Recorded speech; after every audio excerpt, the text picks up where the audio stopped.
questions without notice. Are there any questions? The Honourable the Leader of the Opposition. Thank you, Mr Speaker. My question without notice is to the Prime Minister, and I refer the Prime Minister to his statement that he made just before the last election, and I quote, "There won't be a recession." Prime Minister, you led us into this recession. Why should anyone believe that you can now lead us out of it? The Honourable Prime Minister. Mr Speaker, that was my best estimate at the time, and Mr Speaker, the House will come to order. And Mr Speaker, order. The Treasury's best estimate at the time, and the Reserve Banks, and the statisticians, and the Department of Finance, and the Department of Prime Minister and Cabinet, and all the groups who make up the Joint Economic Forecasting Group. Now, Mr Speaker, it is worth noting that the recession which has inflicted itself on this economy is similar to the recession which is taking place in many other countries. In fact, the malaise in the United States is far deeper than Australia, as any person who has been there will tell you. Member for Mayo. The malaise in Britain is deeper. I'm told the malaise in France is deeper.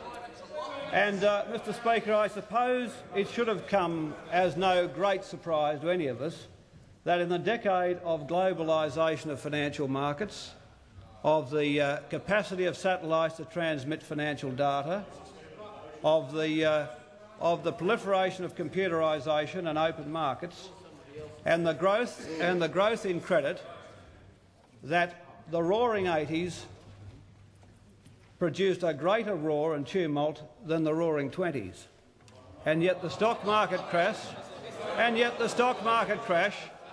of 1987 was greater than 1929, and there was an expectation we could come out of it.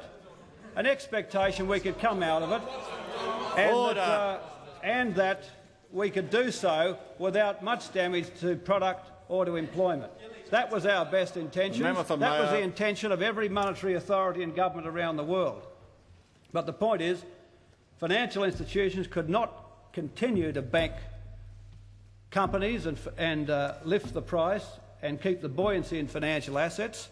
And as they came down, and as inflationary expectations came down, and banks lost money and withdrew credit, of course it produced a recession of deeper magnitude than we wished. Now, Mr Speaker, interest rates had a role in that. A large role in that, because we could not go on borrowing other people's capital and look Australians in the eye and say that we were guaranteeing their future. And the reason we were borrowing other people's capital, Mr Speaker, is because the productive basis of Australia was left rot in the 30 years of coalition government. That's why. And so as the debt built up from 6% of GDP in 1980, one would have thought, Mr Speaker, when it was at 6% of GDP in 1980, the coalition would have said, "What's wrong here?" No, nothing. Order. There is far too much noise. Members on my left will cease interjecting. Took the responsible course, and that was curbing our call on overseas savings. I warn the member for Higgins. That, coupled with the propensity of financial institutions to withdraw credit, has produced a deeper recession than any of us would have wished. But again, we'll go back to doing what we did best in the '80s, growth and jobs. And yes, just like we did before. Because it's worth comparing, Mr Speaker, it's worth comparing our years of office, that is 1983, to now. Yes, here we go. Let's put, Mr Speaker. Order. The Honourable Prime Minister. Including the rise in unemployment, that is 1983 to 92, including the rise in unemployment, 23.5% credit growth in employment, 23.5%, 1.5 million. But in the years December 75 to March 83, including your recession, That is the one that the member for Bennelong presided over, where he was advised by the Leader of the Opposition. How much employment growth was there? 5.8%.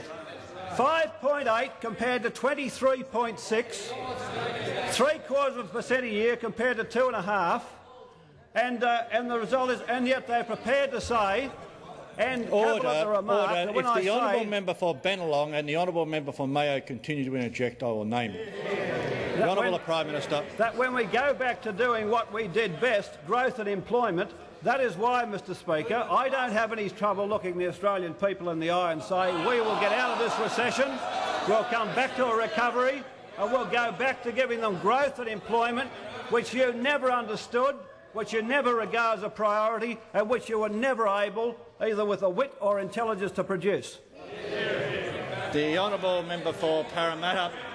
Order. Members on my left will cease interjecting. The honourable member for Parramatta. I direct my question without notice to the Prime Minister. Mr Elliott, I ask Labor, the Prime New Minister, South is he Wales. able to advise the House as to whether his statement tomorrow night contains any specific measures to bring forward economic recovery? And further, given the widespread interest in the statement, given the widespread interest in the statement, can the Prime Minister inform the House whether any of these measures result from the consultation he has undertaken with the Australian community? The honourable Leader of the National Party. The wording used by the member for Parramatta clearly breaches Standing Order 144 and B, where secondly occurring, which relates to announcing the government's policy. He's specifically asking for that in the context of a forthcoming economic statement, and he should be asked to rephrase the question accordingly. Order. Would the honourable member for Parramatta like to rephrase his question? Order. Order. Order. The honourable member for Parramatta. Yes, Mr Speaker, I direct my question to the Prime Minister. I ask the Prime Minister, resulting from his consultations with the Australian community, Mr Paul, are there any Labor, New measures South Wales. resulting from those consultations that are being considered as far as the economic statement? The honourable Prime Minister. Mr Speaker, the question is in order. Mr Speaker, the purpose of the statement will be two things: to induce a recovery and to increase employment and produce jobs in Australia, and to produce an economic statement which focuses not just simply upon recovery and jobs, but at the same time underlines and improves the long-term productive basis of the economy, the efficiency of the economy. Now, Mr Speaker, the consultations the government had, I had with other ministers, were very useful, and some specific things did emerge from them,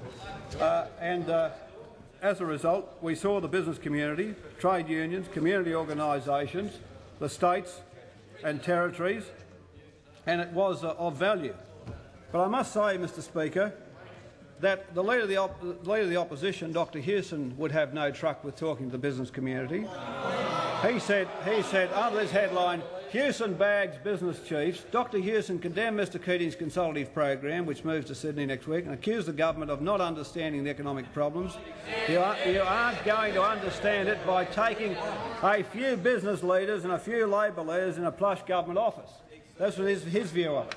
Then we had Mr Kroger, Mr Kennett's campaign director, who had this to say: employer organisations have been condemned for failing to support and promote the policies of the coalition. Mr Kroger accused some groups of sitting on the fence when the interests of their members demand they back the coalition against the union-dominated ALP. Not seeking to induce a recovery, lift the profit of their business and their employment, no, sitting on the political fence. Quote, I think some employer organisations have lost credibility in the community by merging their own views with the views of Labor governments of the day. Unquote. His attack made in an interview with the Australian exposes deep dissatisfaction at senior levels of the organisation and Parliamentary Liberal Party with the key role business groups have played in the political economic debate. And it follows the earlier attack by Dr Hewson. And then we had, in terms of other paranoia, we had then Mr Andrew Robb, the Federal Director of the Liberal Party, has attacked the business community for failing to put sufficient pressure on the Prime Minister. It says they cannot agree that they articulate the interests of the wealth creators. In fact, they envelope themselves in the bosom of socialism. So, Mr Speaker, here we are, there is far too much noise. where the government has met where Australians are interested to get on with the job, to get a recovery going, where people of substance and goodwill in the business community, in the states, in the farming sector, in all of the sectors of this country, sit down and discuss policies and priorities. What do we get? An attack from the coalition on the basis that it's a handout to business and they shouldn't be talking to the government. An attack from the federal director of the Liberal Party that says that they shouldn't be enveloping themselves, enveloping themselves in the bosom of socialism. And from Mr Kroger, who says they should get off the fence and support the coalition. They are smarting at the fact that the business community are prepared to talk to the government about Australia's long-term issues, to get down and face the real problems we face with the recession and get it coming out of it, and want them simply to go mouthing political slogans from the Liberal Party.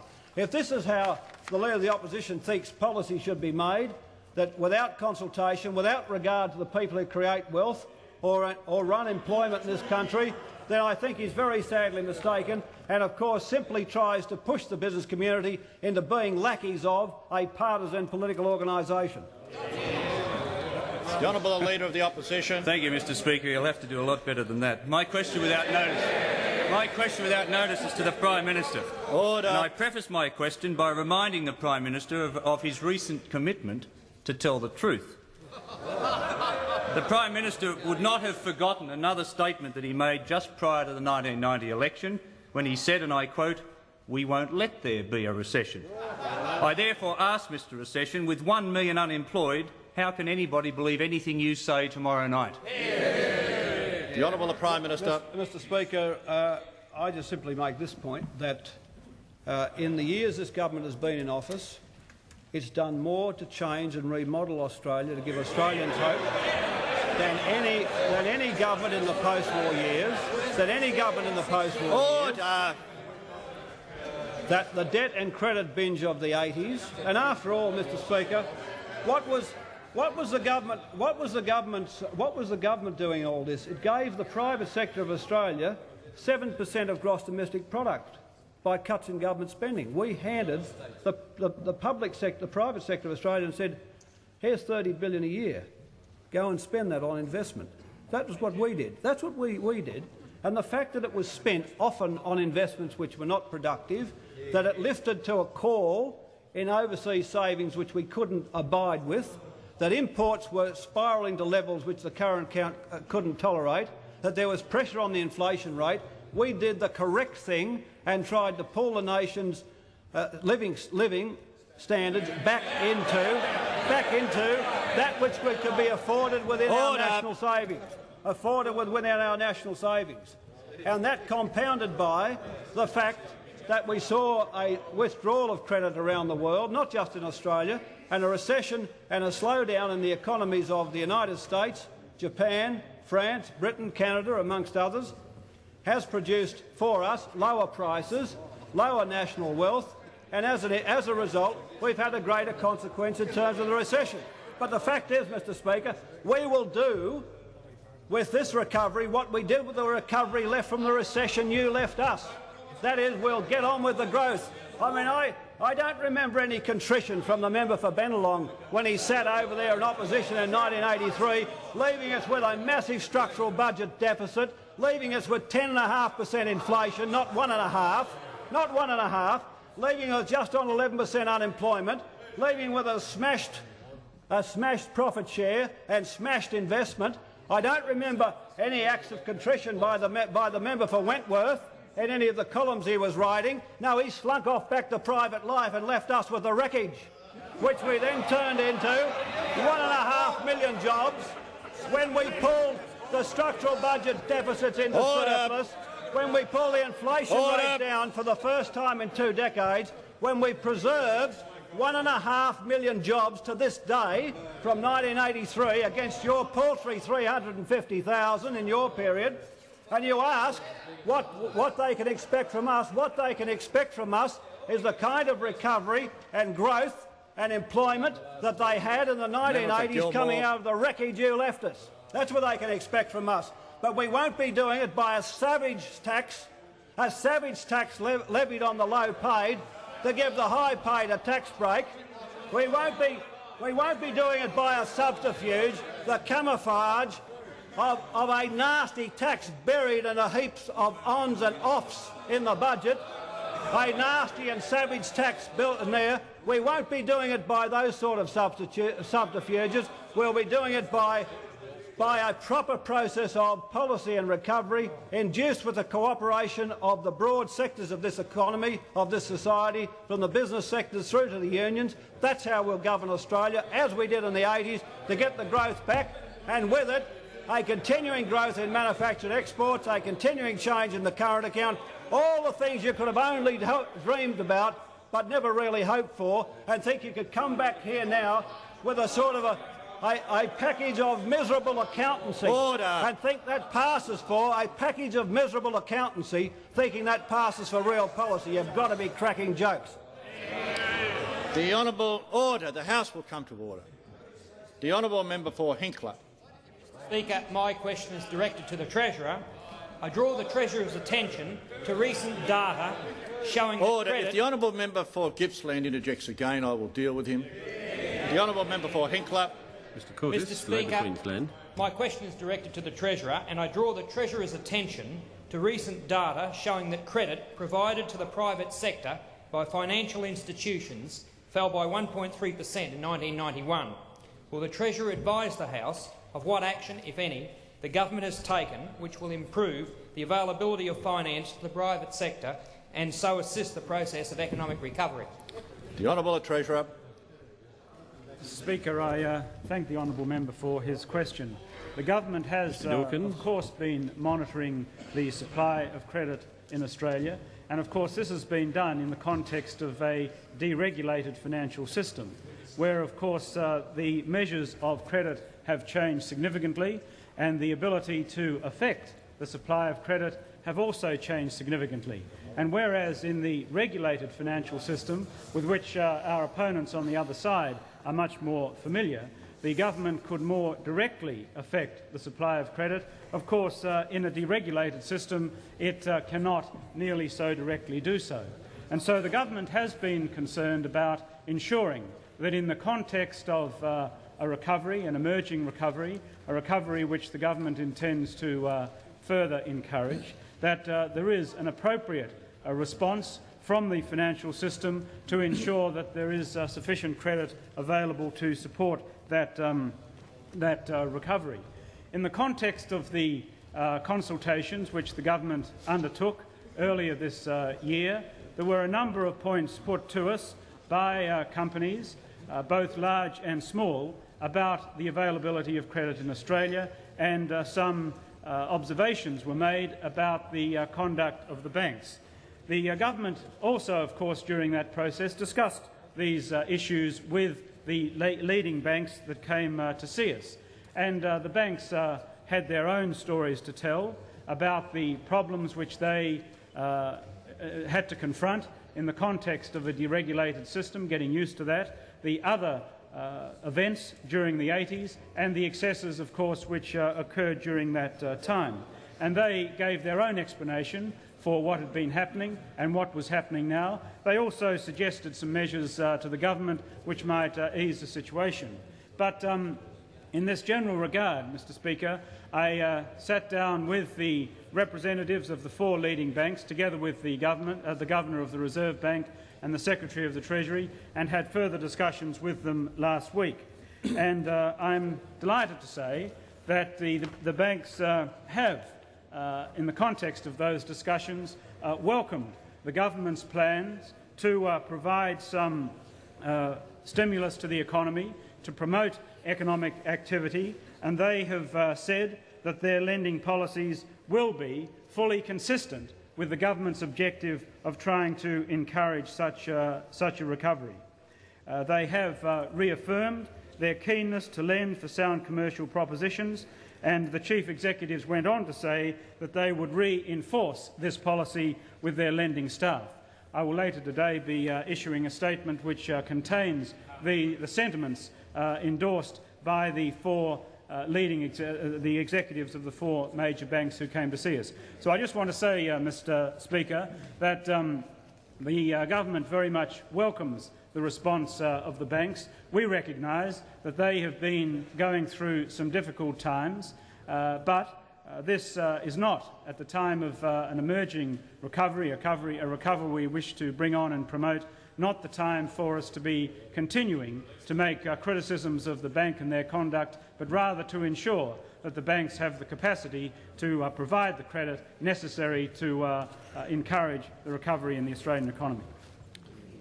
The Honourable Leader of the Opposition. Thank you, Mr Speaker. I must say it's good to have old Paul back. A leopard never changes its spots, does it? My question without notice is to the Prime Minister. My question without notice is to the Prime Minister.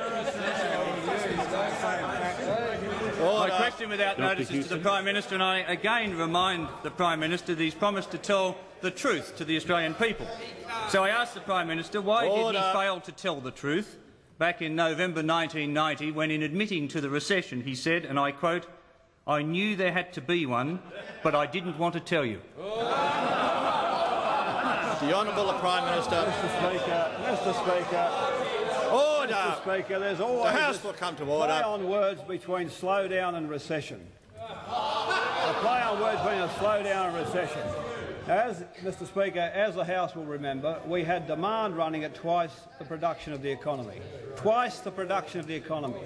We had demand running at 9% and we had product at 4.5. In other words, 4.5 is being taken as imports. And what we are seeking to do was to bring down the 4.5, bring the 4.5 down to meet GDP. That is, to cut the demand back and not to slice into production. Now, the fact is, Mr Speaker, for a number of reasons we couldn't fine-tune that process, that we have had a cut in production. We have had a cut in production. Order. There is far too much noise. We've lost about $12 billion in production. But, Mr Speaker, the aim was to induce a slowdown, not produce a recession. Now, Mr Speaker, when I became Treasurer in 1983, GDP was $171 billion. And when I resigned as Treasurer, it was about $405 billion, and we lost 12 off 405. We went from 171 to 405 minus 12. But what sort of growth did you have? There was no doubling of nominal GDP in your time. There was, I mean, you gave us a permanent recession, the most miserable rates of growth, right through. Of course, don't mention that. You can mention the fact that we chopped into GDP after we crossed the 400 million barrier, but never mention the fact you couldn't get up and only got up very slowly to 170 billion by 1983. The fact is you were grossly incompetent, and had no idea how to manage the place. Now, Mr Speaker, the slowdown did turn into a recession, and that is very much to be regretted. The only thing to do now is simply move it back to recovery as quick as possible. The honourable member for Brisbane. Thank you, Mr Speaker. My question without notice is to the Prime Minister. Labour Queensland. I ask the Prime Minister, is he aware of any recent studies of the effect that the introduction of a broadly based goods and services tax would have on the Australian economy? What are the government's intentions regarding such a proposal? The Honourable Prime Minister. The thing I say, Mr Speaker, is never to have one. Never to have one.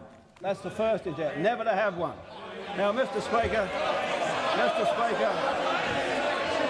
Order. The House will come to order. Mr Speaker. Members on my left. Order. Members on my left will cease interjecting. The member for Gilmore will cease interjecting. There's been a most interesting conference this week on the goods and services tax, with the headlines like GST gets a bad report and academics are a bit crook on the GST. Well, I tell you what, by God they are. And what we find, but what really let the cat out the bag at this conference was that the person, the economist, the econometrician who put together the model on which the GST was based and tested, Dr. Chris Murphy, said in a paper that GDP GDP will be reduced for at least 5 years as a result of the consumption tax. Now listen to this. No. Unemployment would be higher for at least 5 years. And he went on to say that if the price surge is not completely locked out of wages, that in this case GDP would be 4% lower after 5 years and unemployment would be increased by over 2%. So after having laboured for a year to bring out the accountancy of the GST, we find that the econometrician most associated with it says it'll actually reduce GDP. Well done, Professor. Well done, Professor. Well done. And you know, the recession has cost us 3% of GDP. Dr. Murphy says that GDP would be reduced by 4% as a result of the consumption tax, of the Houston consumption tax, 4%. In other words, a reduction greater than the impact on GDP of the recession. Greater. Now, this is the product of the Liberal Party, a package which actually makes the economy smaller, reduces GDP over the period. And of course, embarrassed by these remarks, and of course the journalist writing this said, but perhaps most ominously, Murphy finds that a GST would retard economic growth for the first 5 years, but contribute slightly to growth after the end of the decade. Oh, beauty. Beauty. 2001, we see a sort of blip on the GDP scale. And then of course, embarrassed, and why wouldn't you be? Why wouldn't you be? A spokeswoman for the Leader of the Opposition, Dr Houston, pointed out that the Coalition's proposed micro-reforms to make waterfront roads and other more efficient might generate substantial economic growth. See? But when you have a look at their micro policy, it's micro by name and micro by nature. You'd need a looking glass to find it. And in fact, Mr. Speaker, they're going to make the Rail Corporation more efficient by reducing it by 15 million. They're going to leave road funding at the same level as 91-2. Of course, you see, as the GST, in the morning at the hotels, as the GST is collected from travellers as they book out, and the great collections hit the register, the train line going from Sydney to Melbourne will miraculously straighten as it goes around the curve. And when of course the dry cleaning bills are paid at 10, the bridges will lift to take double-stacked containers as they go along. I mean, this is the sort of transition. We're going to have a Cecil B. DeMille transition of the infrastructure as the GST is paid over the counters of this country, actually reducing GDP, but a spokeswoman says, oh yes, but wait till you get onto our infrastructure policy. I mean, what a damning proposition from a person of substance, the econometrician that actually put the Fight Back model together and tested it, that there'll be a reduction in GDP as a result of GST. And yet this is proposed by the Leader of the Opposition as the way forward. This is the plan for Australia, a plan to go backwards. What else is there to say? What else? Order. The House will come to order. Order. Members on my right will cease interjecting. Order. Order. The Leader of the Opposition. Order. The House will come to order. The member for Fowler will cease interjection. The members on my left might listen to the question from their leader, the Honourable Leader of the Opposition. Thank you, Mr. Speaker. It was an interesting answer from one of the strongest advocates of GST in our history. Order. The House will come to order. The Leader of the Opposition will ask his question or resume his seat. My question without notice is to the Prime Minister. And I'd like to begin by reminding the Prime Minister of what he said about our economic recovery. In November 1990, that's back in 1990, he said that the worst impact of the recession has in fact passed. In December 1990, you said the recovery would occur in the middle of 1991. In March of last year, you said that the worst is now behind us. In April last year, you said you can see a recovery coming through. The honourable member in May of last year, you said the recovery would come to an end by the end of 1991. Mr Speaker, how is it possible that the people of Australia can believe anything you say in tomorrow night's statement? Mr Speaker, the Honourable Prime Minister. Speaker, what the last answer by myself revealed, you wouldn't know what to do about it. Wouldn't know what to do about it. You wouldn't know. I mean, what could you do in terms of the real issues, which are inflation, competitiveness, the current account, employment, recovery, and recovery, infrastructure, capacity, efficiency, all of those things basically ignored on the basis that we're going to really have an exercise in taxing expenditure instead of income. Big deal. Big deal. A 10th order matter. A 10th order matter. Whether you tax expenditure or income. And of course, for those people who are on $25,000 or $20,000 who spend everything they earn and more, whether you tax expenditure or income is immaterial. If they spend the lot, it's immaterial.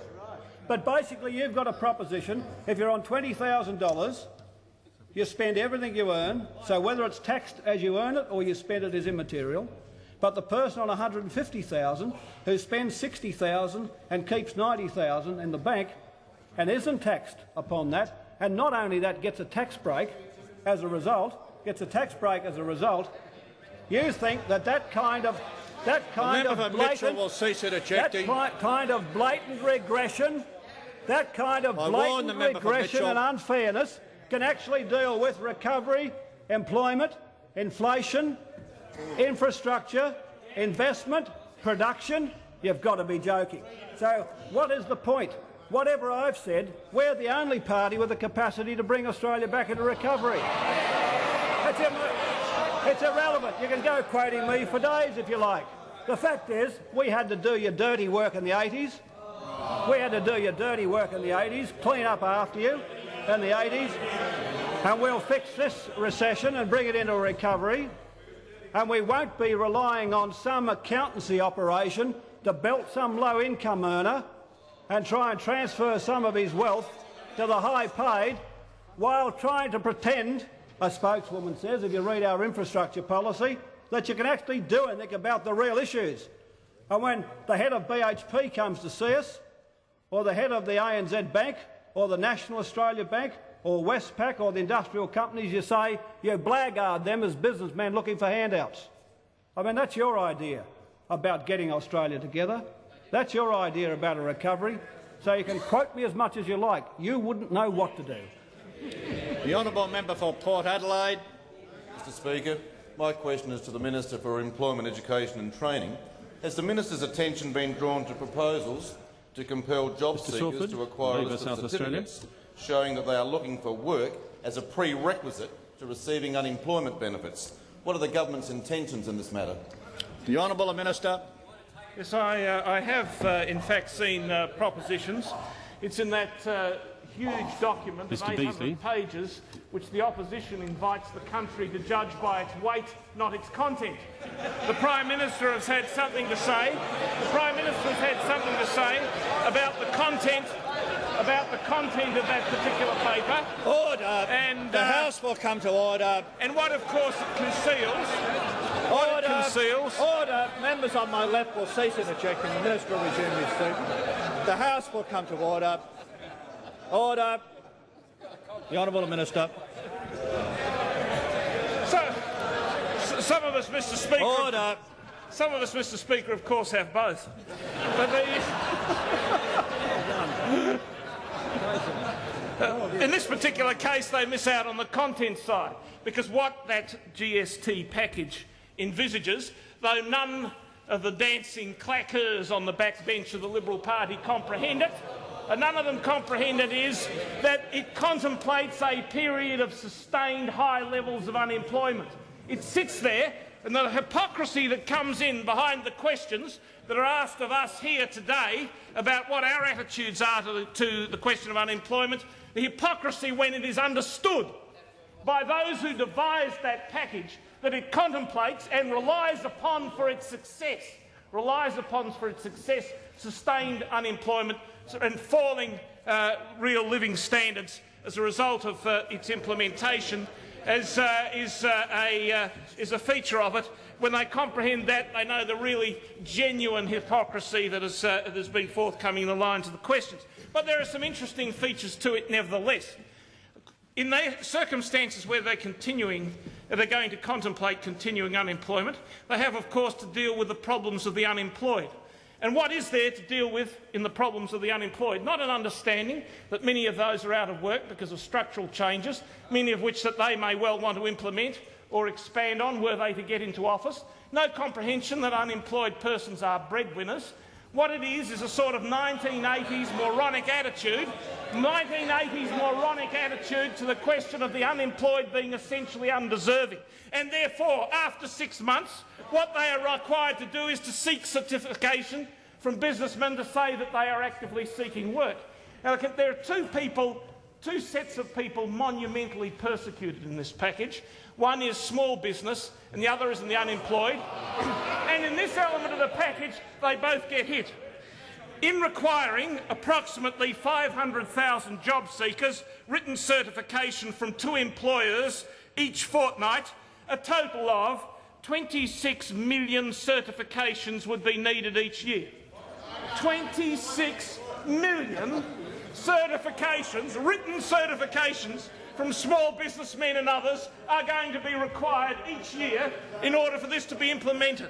Let me say this. If things go wrong for this side of the House sometime next April or May or June or whenever this election is held, my strong advice to anybody who is silly enough to have opened an office anywhere near a CES is to get that office, get that business at least a couple of miles away from it, because they're going to receive some visitations. Because what is going to be required? What is going to be required of them? What is going to be required of them is what is going to be required of them is a provision of 2 certificates for each person who comes in to look for them. Now, of course, this certification does not take place by some automatic process. One assumes that the process involves some level of interview, discussion or whatever it is, and let's take a conservative estimate that there is a 6-minute discussion that takes place between the person seeking certification that he asked for a job and the person writing out the letter to say, yes, indeed, this fellow asked for a job. And that will mean some 1,824 person-years per annum would be provided by employers for this process. The estimated cost by my department of this process is for employers, not to the government or taxpayer, is $72 million each year. Now, presumably not all people are in a situation where they can actually walk to the employer to get that certification. They might have to take a bus ride. So let's take an estimate of $1.50 per trip, a concessional metropolitan transport cost. And the estimated cost to job seekers comes out at about $39 million each year. So this is the cost that would be imposed on the unemployed and then on the businesses to be persecuted by the unemployed as they seek certification in the wonderful proposals put forward by the opposition. It is no accident. It is no accident that a New Zealand accountant, John Marine, has recently written in the Australian Small Business and Investing magazine a warning to Australia's small businessmen. If you and the other 800,000 or so small business proprietors throughout Australia do not succeed in getting the GST removed from the political agenda, you will rue the day you took no action. Act now, otherwise you may not survive. The Honourable Leader of the Opposition. Thank you, Mr Speaker. My question without notice is to the Prime Minister. And in asking this question, I refer to the last 2 answers by 2 government ministers that dwelt on the issue of unemployment, and I remind the Prime Minister of his pledge to tell the truth to the people of Australia. So I ask the Prime Minister, is it true that the unemployment rate in December reached 10.6% in seasonally adjusted terms and 11.2% in unadjusted terms, by far the worst numbers since the Great Depression? In short, I ask Mr Recession, with 1 million unemployed, how did you get it so wrong? The Honourable Prime Minister. In fact, Mr Speaker, there's 886,000 people unemployed. The unemployment rate was estimated at 10.3% seasonally adjusted in December 1991, and unemployed persons were estimated at 7.7 million, an increase of 46,900 persons since December 1991. I might also add that that increase in the employed workforce of 46,000 also corresponds with some continuing improvement in the job vacancy series indexes, which has been at least some indication that there appears, at least for the moment, some improvement in the labour market.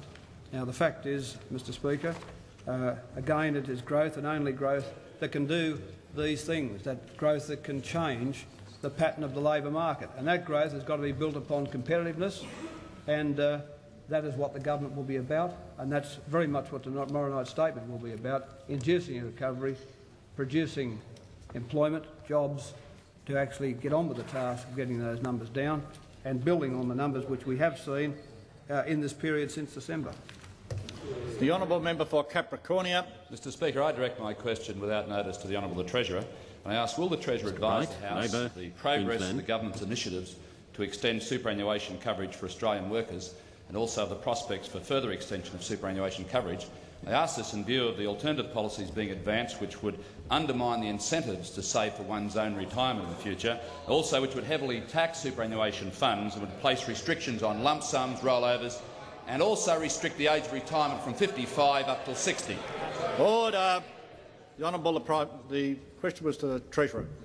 I thank the honourable member for Capricornia for his question, and I acknowledge his deep personal interest in this matter as revealed by the second half of his question. Mr Speaker, Member for Forest will cease interjecting. Of the many quality structural changes which the government has brought to Australia over the last 9 years has been that relating to superannuation, because you just have to acknowledge the fact that when we came to office,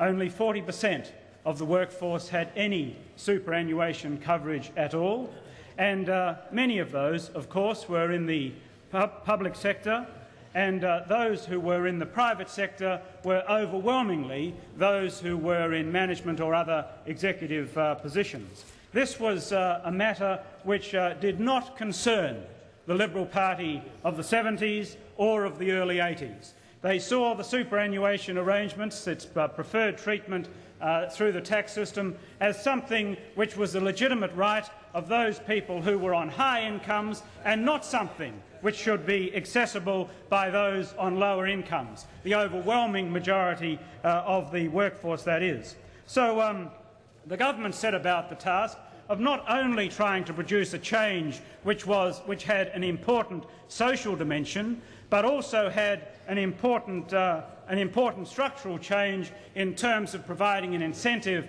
to add to savings and also to try and encourage people to provide more for their own retirement.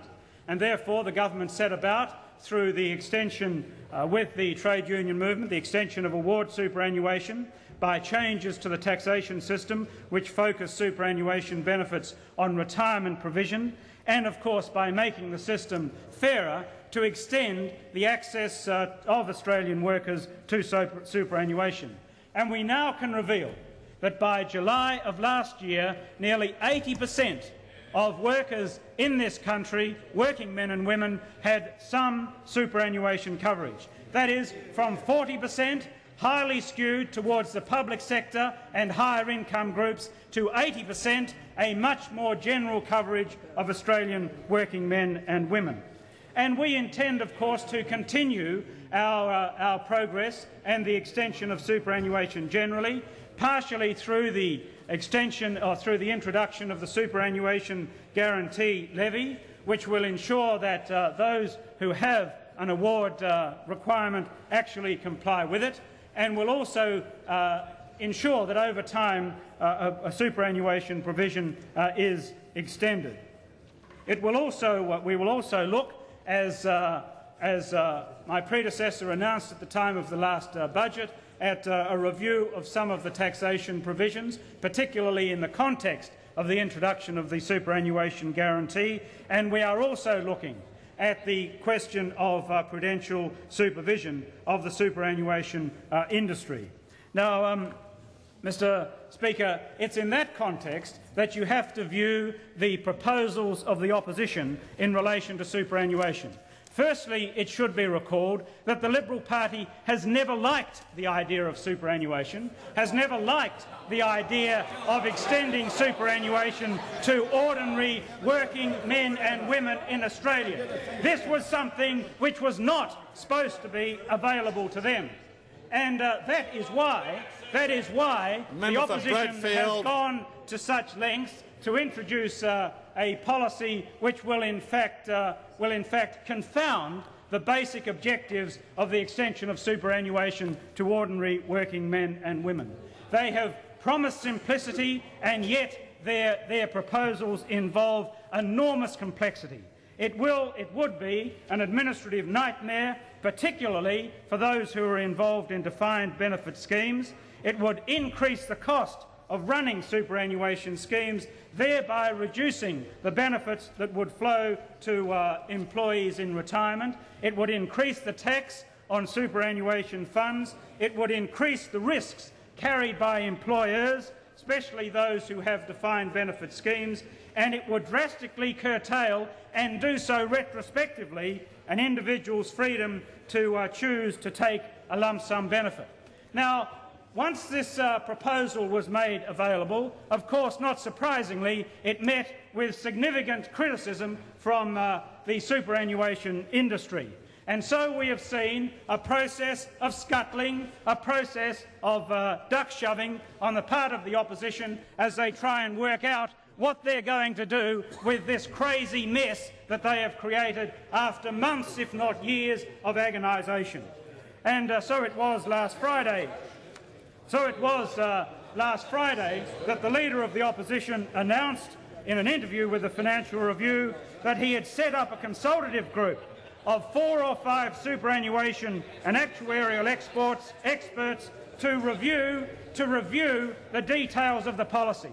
So, Mr. Speaker, not only have we seen, on the basis of the evidence produced by the Minister for Finance, that there is a $4 billion hole punched right through the middle of the opposition's proposals, but also we are now seeing the wheels fall off this particular part of the opposition's proposals, that relating to superannuation. And have you observed, Mr. Speaker, how sensitive the opposition has become to any criticism and to any suggestion of review of their policies? Anyone who criticises their proposals are accused of being simply representing vested interests, as the opposition leader said in response to some criticism from the superannuation industry in this regard. Or they are dismissed as being ignorant, or, in the case of the Deputy Leader of the Opposition, they are accused of being liars if they in any way suggest that the opposition is about to review its policies.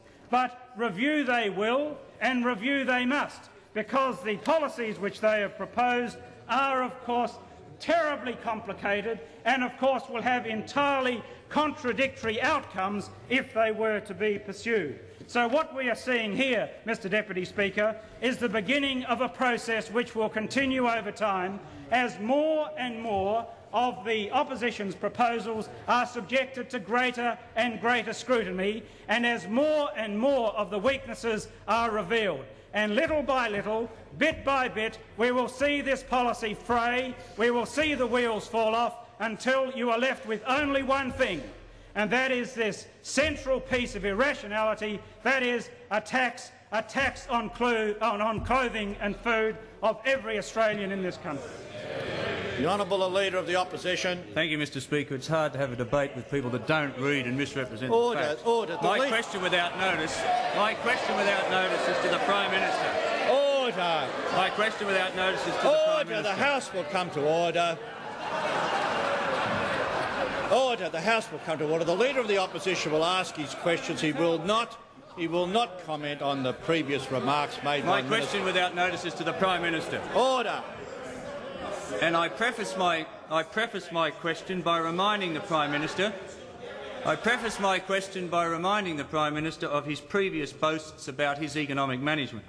Not only did he call his 1988 budget the one that would bring home the bacon, but the crowning glory of anything any government has ever produced. In '88 he said there's nothing left to reform, and in 1990 he said these are the golden years. The Honourable Leader of the Opposition will get to his question. Mr Speaker, I'm desperately trying to... Order! Order! Order! Order! Order! The Honourable Member for Bennelong might just calm down a bit. Order. The Honourable Leader of the Opposition will get to his question. Mr Speaker, just in defence of my position. No, order. The Leader of the Opposition will get to his question. I'm trying to demonstrate the dishonesty of this man who is now Prime Minister in the claims that he's made in the past. The Leader of the Opposition will get to his question. Well, my question is very simply, in view of the enormous dishonesty of this man in the past, why should anybody in Australia believe him tomorrow night? Order. Order. The Leader of the Opposition will withdraw that remark. Mr Speaker, they clearly have not been matched by the fact. The Leader of the Opposition will withdraw that remark. OK, I withdraw the remark and I say gross Order. The Leader of the Opposition should resume his seat. The Honourable Prime Minister. Mr Speaker, I said on a television program just a few days ago that as I came after the Leader of the Opposition, he'd get a lot nastier. It took one question time to prove the point. That he'll play the man and not the ball all the way to polling day. One question time to prove the point. Now, Mr Speaker. Order. The House will come to order. Members on my left will cease interjecting. Mr Speaker, here he is now, with Australia with an inflation rate of 1.5%. 1.5%, the second lowest, almost by a decimal point, the lowest in the world. Order. The Honourable Member for Kooyong will cease interjecting. That is not parliamentary. We have interjecting. Mr Speaker, we have succeeded. Order. If the Honourable Member for Kooyong continues to interject, I'll name him. Mr Speaker. The Honourable Prime Minister. The member for Pearce will cease interjecting as well. The nation has succeeded. The nation has succeeded in breaking the back of the most pernicious economic disease in a quarter of a century, low inflation, which brought the uncompetitiveness, which brought the current account problem, and which brought a lot of the slow growth and unemployment of years gone by. And now, with a 1.5% inflation rate, we're enjoined by the Leader of the Opposition to adopt his tax package, when the author of the model which produced it had this to say about it. He issues a warning here. This is Dr Murphy. Though he said if wages were to blow out badly, a GST could stimulate inflation of up to 10% within 5 years. Within 5 years. Murphy stipulates that the wage-setting arrangements would have to guarantee that a wage blowout did not occur. Would have to stipulate. Yes, you're the author of your econometric model. Says that you'd have to stipulate that the wage arrangements would be guaranteed. Now, the fact is, not only are you not guaranteeing wage arrangements, but the Leader of the Opposition said this week he'll oppose any national wage adjustment. In fact, he's in dispute with the member for Bennelong over the matter. They have no wage arrangement between them, much less between them and the workforce.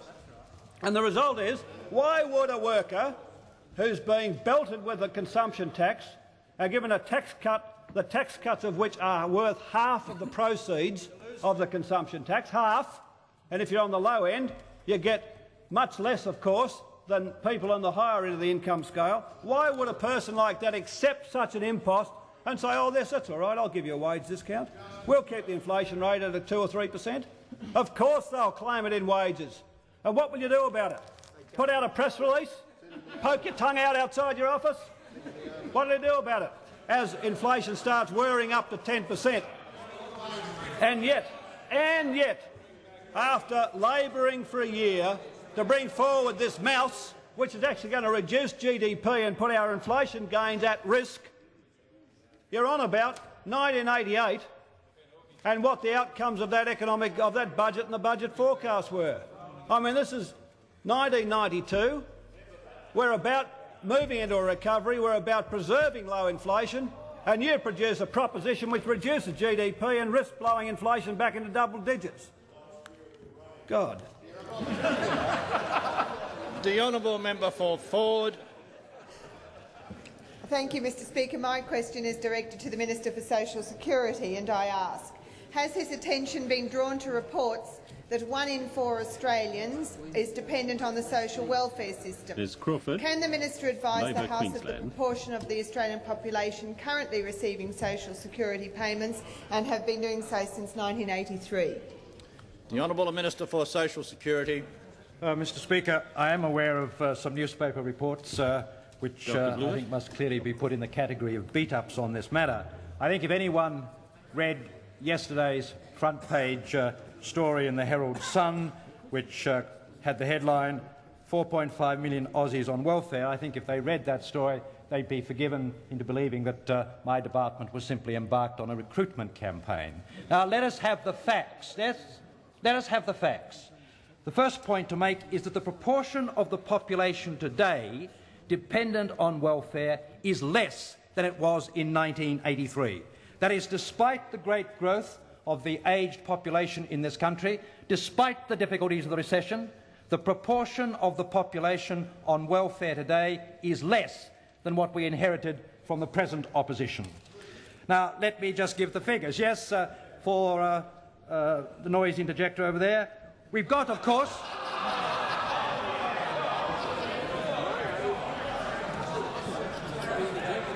order. As he wanted the facts. We've got over 4 million people getting some form of security help at the moment, but the proportion of the labour force who are recipients of social security today has declined from 41.9% in 1983 to 35% in June 1991. Now let's take the population. Let's take the population as a proportion of the number of DSS recipients has fallen, if you take the population figure, from 19.0% in 1983 to 17.4% today.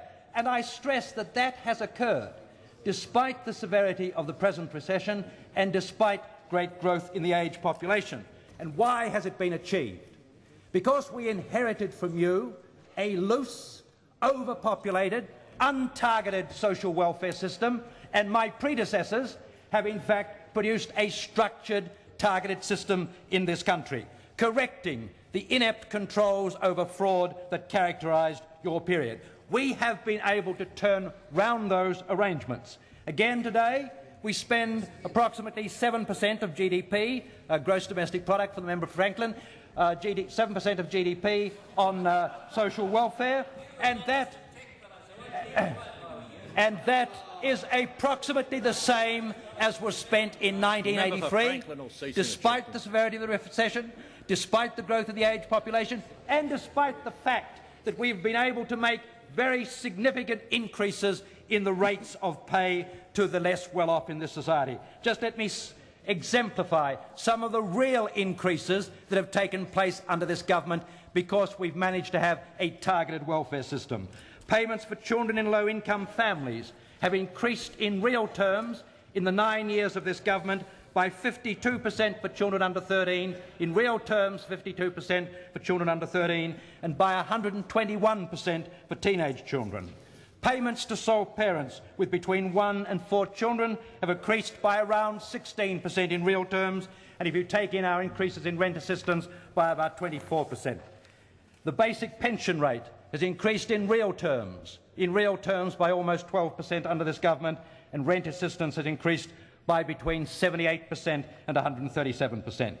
What we have created is a real living standards for those who need social security payments, but because we have targeted, we've been able to do it within much the same budget in proportion to GDP as in 1983. And all I want to say in conclusion is that what is threatened by the quite absurd proposals in relation to social security in the Fight Back document is to tear great holes in that carefully designed, properly targeted safety net. Mr. Speaker, I ask that further questions be placed on those.